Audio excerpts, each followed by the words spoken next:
guys, it's Besa, and this is, I want to say, episode 3 of the Rewind with Besa, and I have the lovely Bondy Blue with me.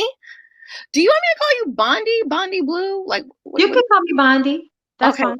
That's what I typically call you in my head. I call you Bondy.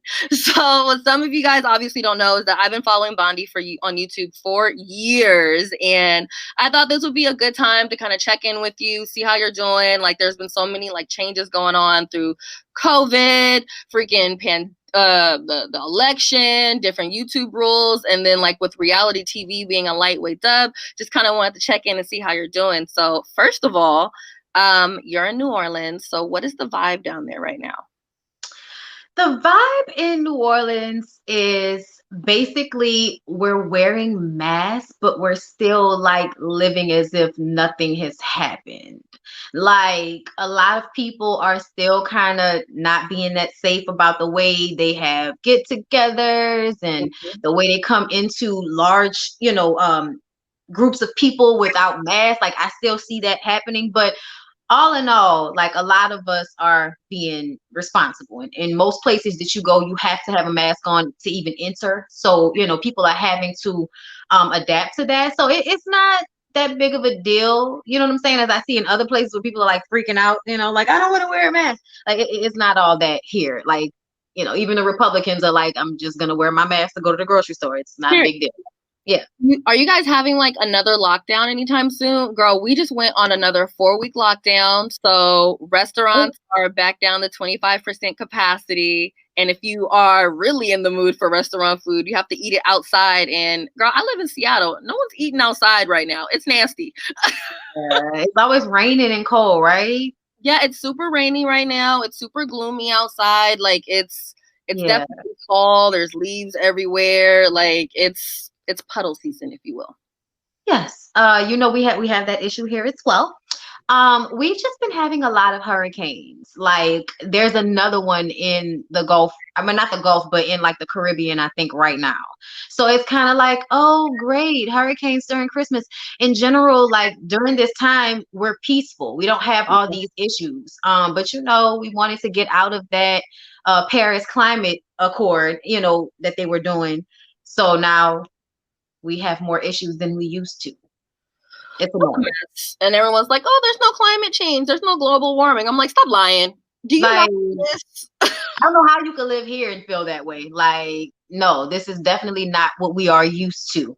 It's barely cold. We used to actually have fall and winter here. It's not happening anymore. It's like summer, and then sometimes summer takes a break. But most of the time, summer is here and popping. Oh, wow. Okay. Well, on a lighter news, this isn't that much lighter. I wanted to know your thoughts on Megan Thee Stallion and the Breakfast Club, because there's like a lot of interesting commentary going on. You got people saying like the Breakfast Club is kind of messy with their interviews, but then you also have it to where it's like, well, maybe it's the publicist that made it to where she couldn't come. Anyone that doesn't know what basically happened is Megan Thee Stallion was supposed to come onto the Breakfast Club this week to talk about her album Good News. And it looks like what she's actually doing is she's doing her album release party with Hot 97. So I found it interesting that they were like, oh, she doesn't support Black publications, but she's going over to Hot 97 to do her album release party. So I guess because Ebro isn't Black, is Ebro not Black? What is Ebro? I think Ebro is, let me put this up here, child. Like, I think Ebro is half white and half Jamaican. Okay, so yes, Black. Okay. That's what I thought. I just wanted to be sure. I know the other one is a Jewish guy, right? Mm-hmm. And then there's a Latina woman on there. I haven't watched them in a really long time, but okay, fine. Either way, that's still not. I think what he meant is urban more than anything. And yes, I do feel like I see a lot of celebrities, once they get to a certain level, they don't have the same reverence for urban or Black journalists and interviews and, all of that. They don't, you can see it. It happens all the time. My issue is that I feel like, why do we call out the girl who already has like all of these issues going on about this? Like, I get it. You're upset that she was supposed to come and interview with you and she didn't. I get that. And they need this right now, to be honest, because they have fallen off. So Charlamagne is speaking from a place of, desperation slightly. He's acting like he's not, and he'll be okay if they don't have that show. But I think they still want to be on that show. They still want to have the Breakfast Club. And honestly, I haven't really even been tuned in since they had their whole Gucci Mane situation. Like, I don't know why, but ever since then, it's The kind of vibes have been off. yeah, they fell off. So to me, he's kind of doing this to get more attention on the Breakfast Club. It's not really about that, because that's been going on for years, and people do that to y'all all the time. Yeah. Now you want to call out Meg about it? I just kind of feel like it was him using this opportunity to get a little shine on for the Breakfast Club, since it hasn't been shining over there that much. Yeah, and honestly, and I love the Breakfast Club. Like I work with iHeart, and so like we're all like a part of like the iHeart quote unquote mafia, as we call it. But I will say that sometimes I feel like some people don't go over there because they're like, look, I just want to do an interview and not feel like you're gonna bamboozle me with some questions that I'm uncomfortable with asking or answering right now, because I feel like it would have been a really juicy interview had she have gone on there, but I think she may have accidentally said too much if she ended up going on there, because the case is still pending. And Tory, it looks like today he just pled not guilty.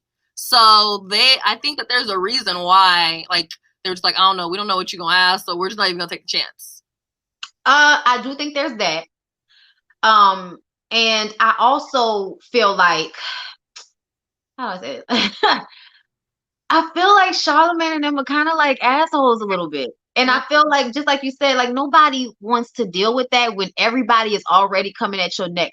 And Charlamagne in the past, even though, like, I'm gonna be honest, I love Charlamagne. Ignorant or not, I love Charlamagne. I love what he stands for as far as being honest and, being real about who he is and all of that. But ultimately, the way y'all act specifically with Black women sometimes in interviews makes a lot of us uncomfortable. Mm-hmm. Like, I will always remember the Marla Negra interview where he kept asking her over and over again what Afro-Latina was. And it's like, this is not hard.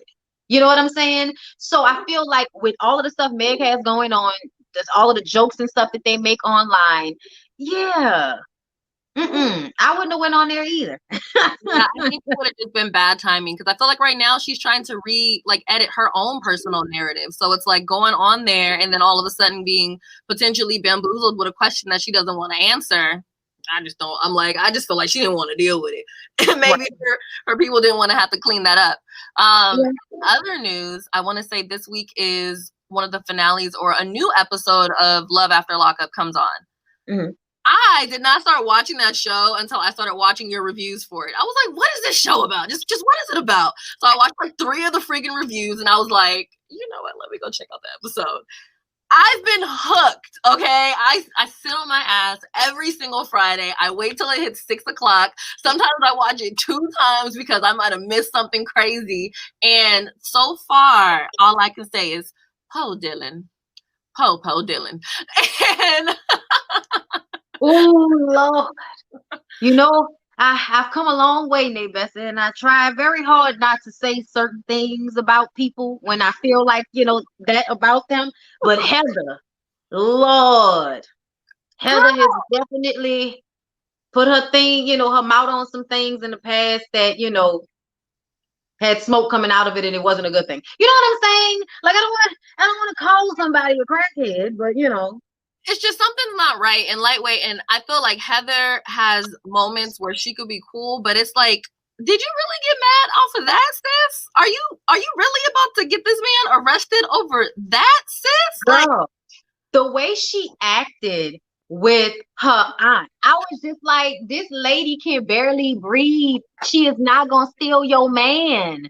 Like, stop. I want an update on Auntie. I want an update on Auntie to see how she's doing, because she was red, she was shaking, and then she was like, blame this on yourself. And I don't know about you, but I felt like when she said that, she was basically saying, if I end up going to the hospital for yelling at you, it's your fault. And she was like, that's not my fault. And it's like, no, girl, it's your fault. It is. Because you're acting insane because you haven't got the meat yet. Like, chill, honey. You're too thirsty for the meat. Like, it shouldn't be this way, It's a lot going on that show. I can't wait for this next episode, because it's gonna be like a mix of season 2 and season 3.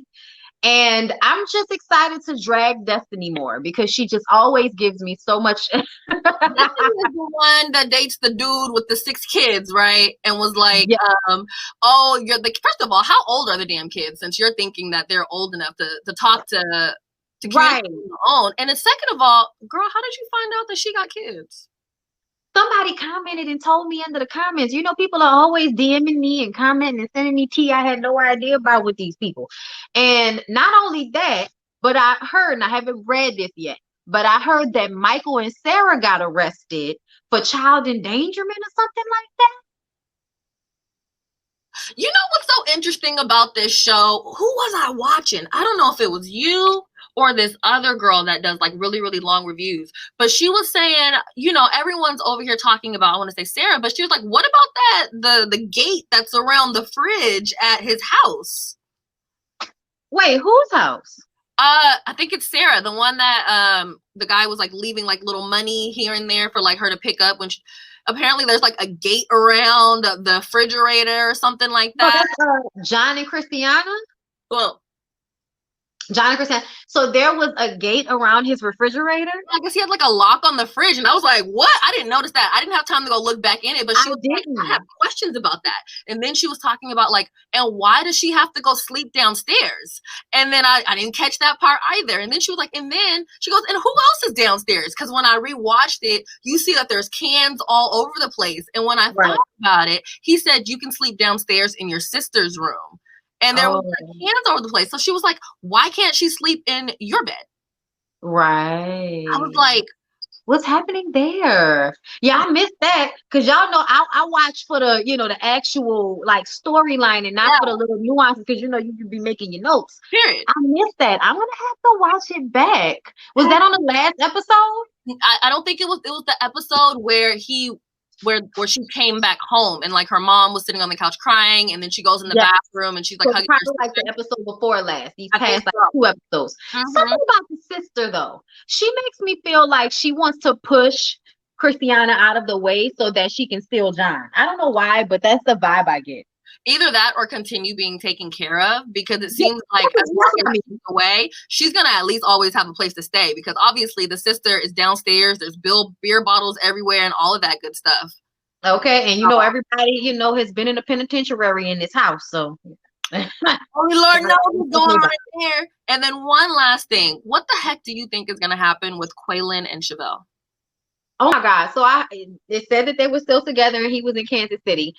But I stick by what I say in my reviews that Quaylin just got out of jail and he's a kid. He's not prepared or ready to be your husband and a father to your child. And I really don't like women who are like Chevelle and they put so much of their child's hopes and dreams on a man who they don't even really know like that. This man has not in any way, shape, or form shown you that he can take care of you and your child because he hasn't even taken care of himself. But yet you're like, this is daddy and all of that. And then acting like your daughter just, came to that conclusion on her own. No, you tell her that.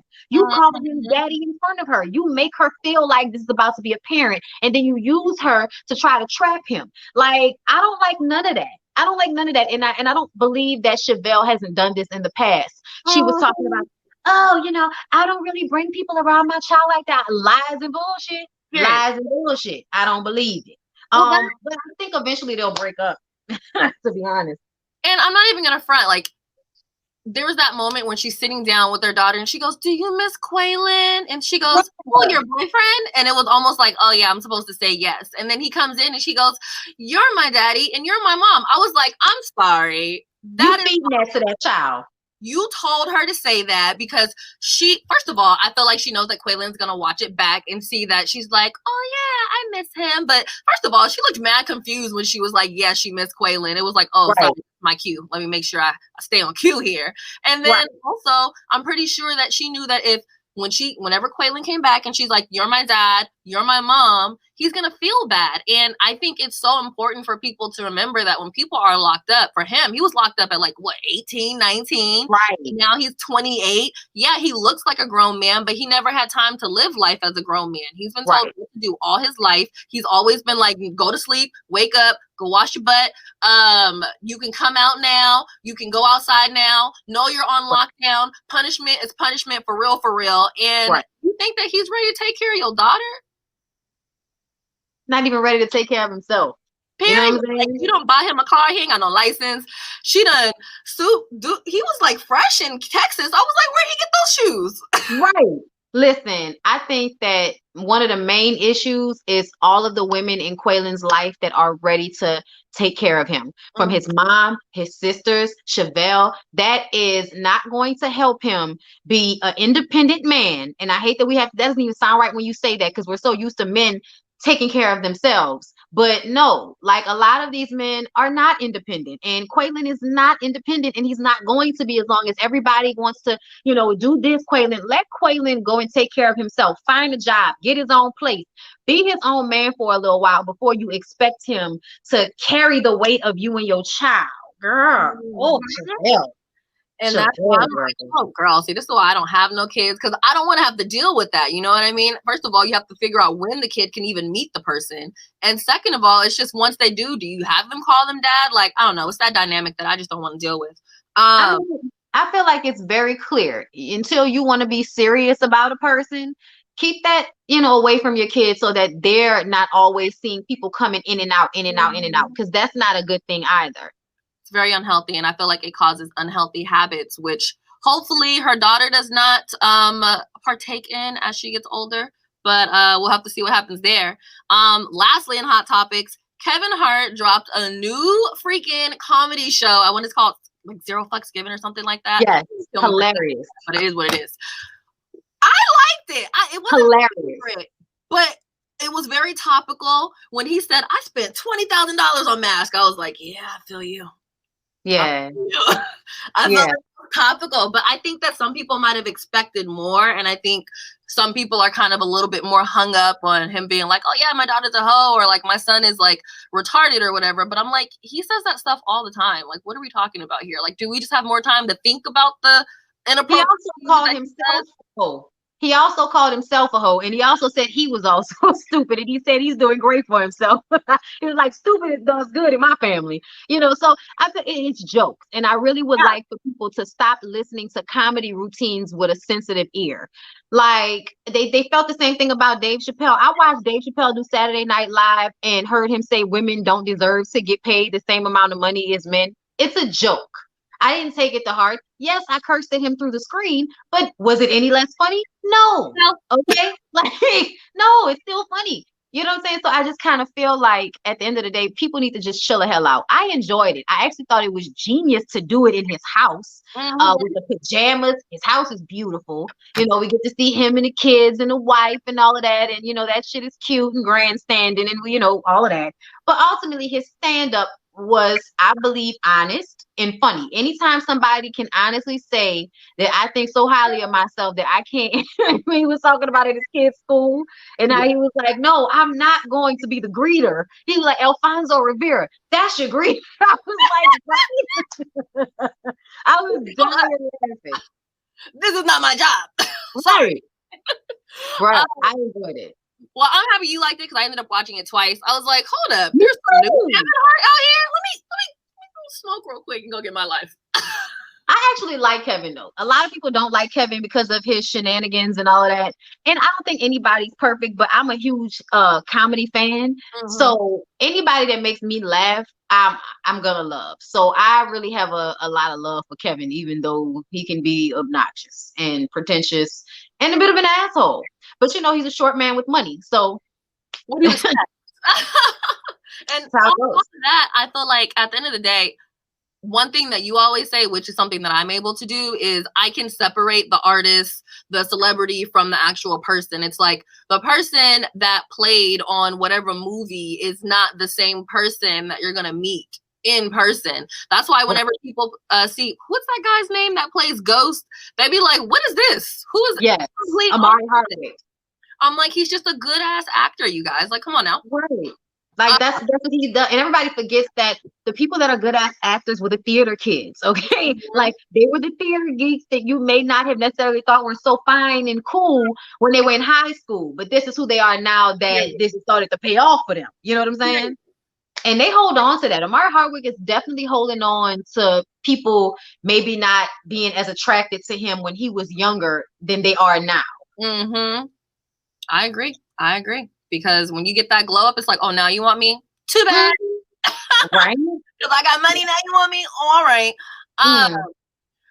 Weight loss. You look amazing. You've been Thank doing your you. Kiara Lachey workouts. And aside from the workouts, you've been consistent with it. So if you don't mind me asking, how much have you lost? How long has it taken? Okay. So honestly, I do not weigh myself Okay. because I find that it's inaccurate Mm. because it goes up and down so much. Um, I can say I probably started out around 160-ish, and I'm probably closer to 140 something now. I'm not exactly sure, but for sure I went from being like a size 10 to 12, depending on the clothes, to now I'm a size 6 to an 8. So it's a huge difference, and I love it. It's amazing. I'm sitting next to all these new clothes that I bought from Key Inside because I needed to get mediums and Yes. stuff. So Isn't it like such a nice feeling to be like, I need new clothes, not just because I want new clothes, but because I actually sweated so much that my old clothes don't fit. So now I got a new body, I got a new vibe. Like, how do yes, you feel now that you are I don't necessarily want to say smaller because sometimes size is relative. I think it's just you're in better shape and your yes, body I'm in is like shape. taking to that. So how do you feel? I feel amazing. Like, first of all, I've always wanted to have like a six pack, never really Mhm. had one.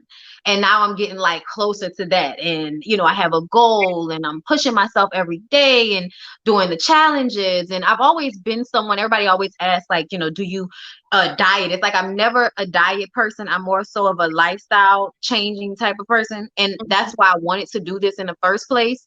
So to look back, and be like, wow, you really have been working out damn near every day since August.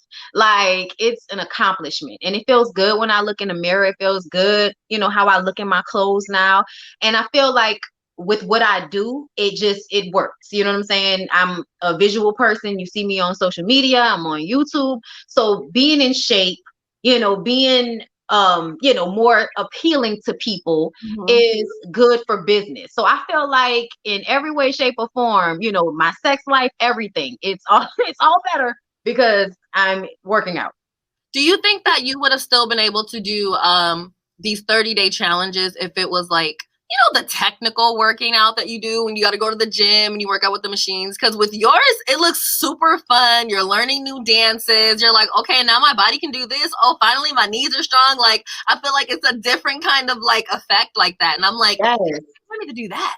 It's so true because like the magnes are so important. I don't care what anybody, especially a New Orleans girl, like the magnes are important. You have got to be able to drop it and pick it up without any issue.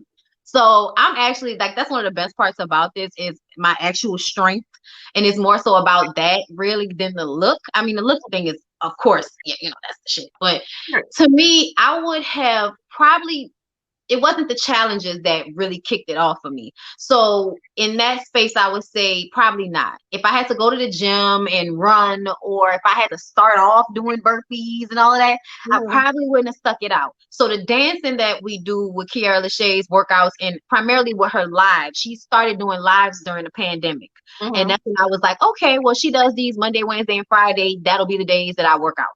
Yeah. So that's what I was doing. And then she was like, the challenge start. Well, I had put a lot of people on her, and some of my followers were like, well, we're doing the challenge, Bondy. You should do the challenge. So I was like, okay, I'll do the challenge. Not thinking that I would stick to it every day, not thinking, that it would be this huge change. But ultimately, I have to say it's probably one of the best decisions I've ever made, ever, because it really pushed me to, become a fitness person. And you look at people like that and you're like, oh my God, here they go doing some old damn workouts and shit. But when you get into it, you realize how great you feel after the workouts, how great you feel when you start seeing results, how great you feel when you motivate other people to get in shape. And so many people have hit me up like, oh my God, Bondy, thank you for putting me on Carelessly. I lost 12 pounds. Thank you for putting me on, I've been loving the workouts. I did great in this challenge. I'm doing the next challenge. Or seeing my transition from like May to now, people have, been like, oh, I'm definitely going to sign up now, Yeah. and, it's great. It's really great. I love it. And I know you've done this as well. You had like a workout journey as well. Because I was like 210, and even with this pandemic, I ended up jumping back up to about 205, and finally was able to get myself back down to 176. But it was just because I've been snacking all the time during the pandemic. Like, I work from home for the most part. I now have to like come into the station every once in a while, but otherwise I'm at home by myself all day. Right. And it's like, I got snacks. Why not? You just have to I've learned that to snack healthy. So like when we signed up for the challenge, we get like a meal plan. And the way the meal plan is kind of put together, that's basically how I was eating already. But the snacking and the chocolate is the issue. So she'd be like, okay, get some dark chocolate almond milk. I actually kind of started to love that to get my sweet tooth, popping. Another thing is kombucha. So I like Sprite, cold drink, or soda, kombucha is like the perfect thing to swap out with sodas and stuff like that. And I know a lot of people don't like dark chocolate, but these, okay, there are 2 empty bags of this in here right now because I've eaten them so much. But these are the dark chocolate covered freeze dried strawberries from Target. When I tell you they are life, okay? And because it's dark chocolate, it's not like that many calories. You know what I'm saying? So yeah, it's kind of up there with red wine, where they're like, it's just a little bit healthier for you. Right. So, okay, we talked about your weight loss, which is amazing, and you look good. You're glowing. I was like, what has she been doing? And then I went on your page. I was like, sis, look good. Thank you. YouTube. So I found you on YouTube years ago. So if you were to think back to when you first started doing YouTube, like 7, 8 years ago versus now, how do you actually pick your topics differently? Okay. So first of all, let me say I've had an issue on YouTube. So, copyright issues are always a problem. I had 2 copyright strikes in a day this past week over some screenshots from 90 Day Fiance, Family Day Chantel shows. So now I have to appeal it. Shout out to Layla Lynn TV. She hit me up and told me all of what I needed to do in order to rectify it because it's happened to her before. But the possibility that they could just take my channel away over something that is legal under their copyright laws is just ridiculous to me. So it's always a struggle having to adapt to whatever YouTube throws at you. So I have my second channel, which started off as an ASMR channel, but now I'm actually moving older videos over to that channel and re-editing them and cutting out all of the curse words and taking music off. So I've been able to watch myself from back then, and I feel like there has definitely been a progression. And I think I'm still choosing the same type of videos on my channel as far as, reality shows and stuff. But I think that now with me doing like older TV show reviews and movie reviews, that's me trying to do different stuff as far as the, reviewing goes. But pretty much I've just changed how I am in the videos, the quality and how I go about things, the things that I say. I'm still very, tongue to cheek, but I feel like it's more refined now than it once was. Thank God. I actually seen a meme recently. What was it? Actually, no, I seen it earlier today. And it was like looking back at text messages I sent years ago. And I was like, yeah, sometimes it's like, I'm just not the person I was a few years ago. Sorry, guys. And I didn't even realize it. You know what I'm saying? I was watching. I was like, I can't believe I said that shit. Something I would never say on a video about somebody now. I've totally softened my approach with the way that I handle myself on YouTube. And that's great. You know what I'm saying? But I'm still trying to stay true to, who I am ultimately.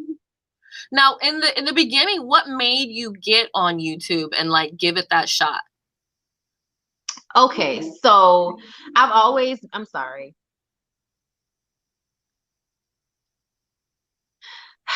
just because I'm trying to do something. Okay, so actually, I've always been like an entertaining type of person. I've always, watched movies and was able to recite them and sing and dance for people. I grew up in my mom's hair salon, and so I was able to do that a lot in front of people. That's always been me. So when I was working at the news station, God rest her soul, one of the main anchors, I'm not gonna say who I say her name. Her name is Nancy Parker, but she passed away last year, actually on the job in a plane crash. It was terrible. I was glad I wasn't working there anymore at the time, but she was one of the people that was like, you should do YouTube. Because I was thinking about doing it, and she was like, you should do it. You have a great personality. You should do it. And I remember when she said that to me, that's what was like, okay, well, Nancy Parker said do it, so I'm gonna do it. And this is somebody who's been on local news all my life growing up here. So working with her and her feeling that way about me, you know what I'm saying? And it gave me the push to do it. But YouTube was always something I wanted to do once I started to see other people reviewing television shows and stuff. I was like, I could do that. Like, so, now what, 10 years later, almost 9 years later, um, it was one of the best things I could have ever done for myself because it is giving me freedom that I didn't think I would be able to obtain so early in my life. And I think people don't really get this job because it's new. You know what I'm saying? In the grand scope of things, it's a new profession. So people don't necessarily have the respect for it that they should. But it's a grind. It's a hustle. You have to be patient. You have to be mutatable and able to, go with the ebbs and flows. Like I've been consistent the entire time I've been on YouTube through no matter what, you're going to get a video from Bondy. You know what I'm saying? So I think, that was the best thing about it all was just staying consistent through it all and having people that really care about my content and want to follow me and things of that nature. Like that's amazing to me. So YouTube is giving me a way to be myself in a way that I don't think I otherwise would have been able to. You know what I mean? Yeah, no. And I love that you talked about your consistency because for me, I've like tried to dibble and dabble with YouTube, but I never was really able to be consistent with it just because I have like moments when I suffer from depression and then I get distracted and then I have like, I'm not able to reel myself back in. So what would you say has been really keeping you consistent, especially during this pandemic with all the different things going on? I feel like it's so easy to give up and slow down. And recently with the storm that you guys have in New Orleans, I know like you guys had the power go out, but somehow, some way, you still made sure you got up, you did your videos, you had the generator, you had the ring light, like you weren't necessarily happy about it, but just like, and I think it's that different form of, I don't even necessarily want to say consistency, but it's like your own responsibility at that point. Because like with me, I have to go to work every damn day. But if you wanted to, you could stop tomorrow, but it wouldn't be the smartest thing ever. So aside from it not being the smartest thing ever, is there like anything that really makes you be like, you know what? Nah, I need to get this video done. Or like, is there like something that you tell yourself when you don't want to do it? Okay. First of all, my check. Let's not forget about that. My good old YouTube check. That's the main thing. Another thing is that I often feel like what is it called? Fear of being left out, that type of thing.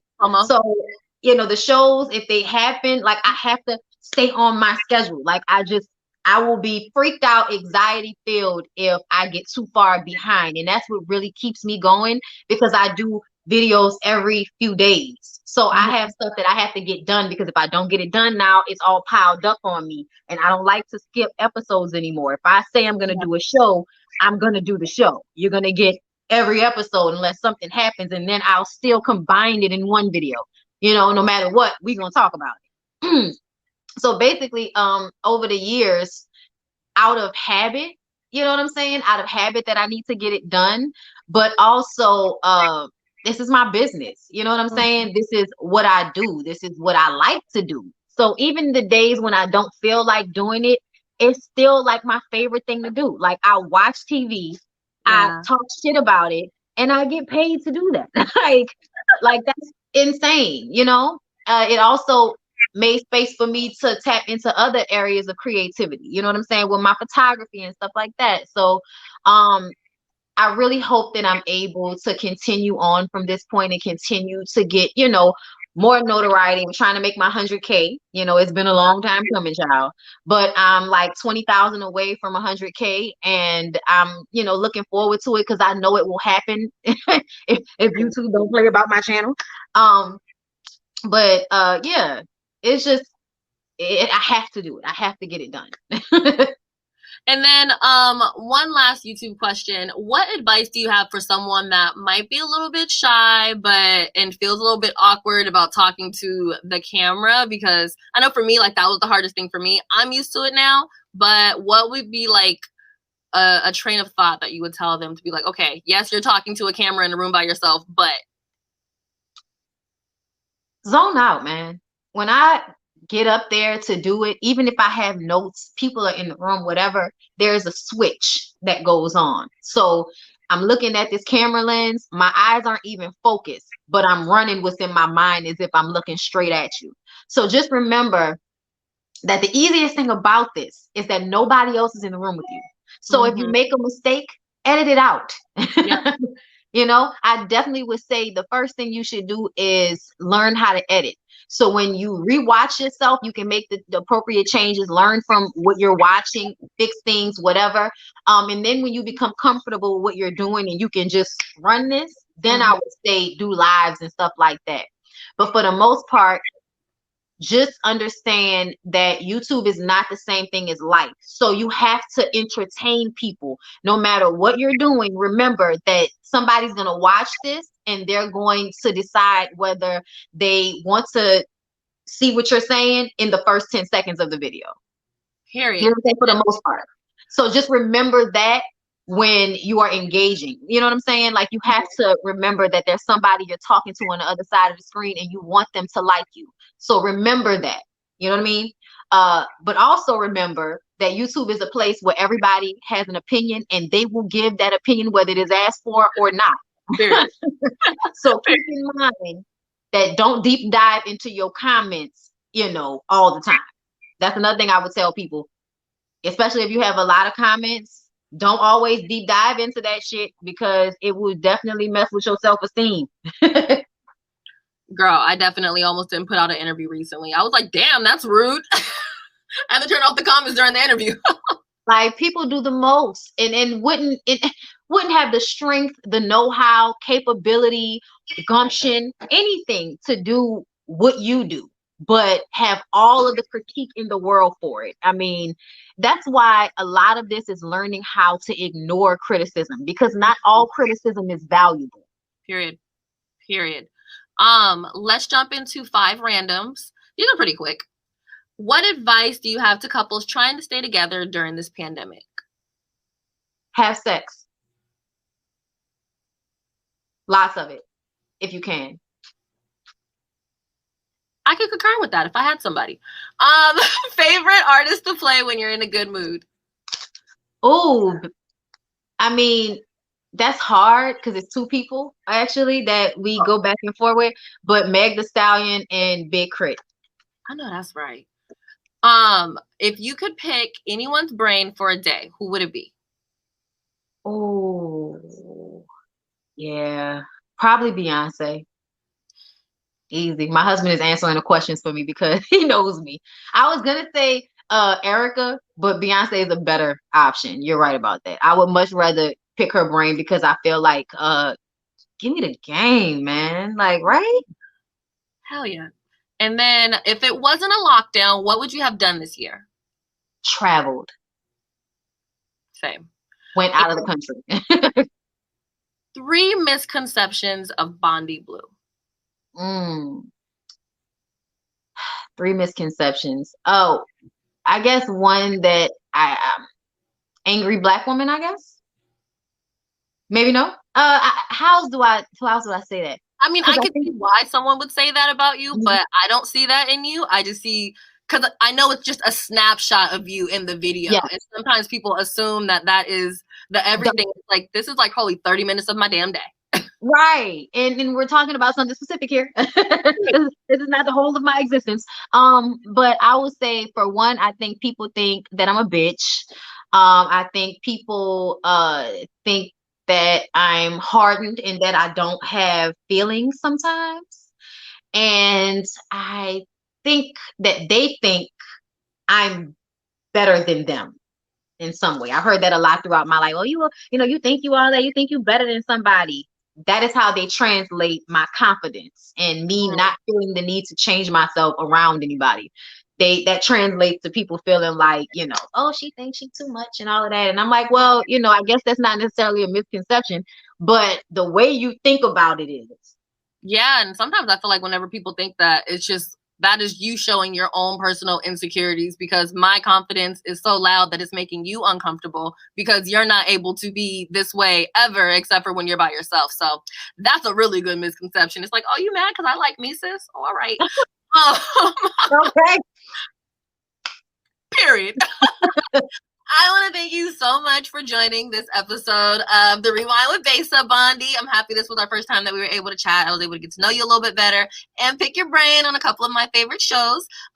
Where can everybody check you out? YouTube, main YouTube, backup YouTube, social, and podcast. Okay, so I am Bondy Blue for my main YouTube page, and then I am Relax with Blue for my backup page. Page. Please go follow that page, please, please, please. I'm trying to get that monetized and get them 4,000 watch time hours. 4,000, yeah, that's what it is. Anyway, and Bondy Blue on Twitter, on Instagram, on Facebook. Bondy Blue on everything. Perfect. All right, girl. I want to thank you again. I cannot wait to see your Love After Lockup review. I want to say like Saturday or Sundays when you typically load it. And yeah, that's about Thank it. you for having me. This was really fun. Thank you for doing it. I know it was like so last minute, but I was like, hopefully she can do it. Like I was like, this is gonna be good timing with everything that's going on right now. No problem. I enjoyed it so much and I would love to do it again. So just holler at me. Good to know. I will definitely do so. I'll talk to you later, Bondy. All right. Bye.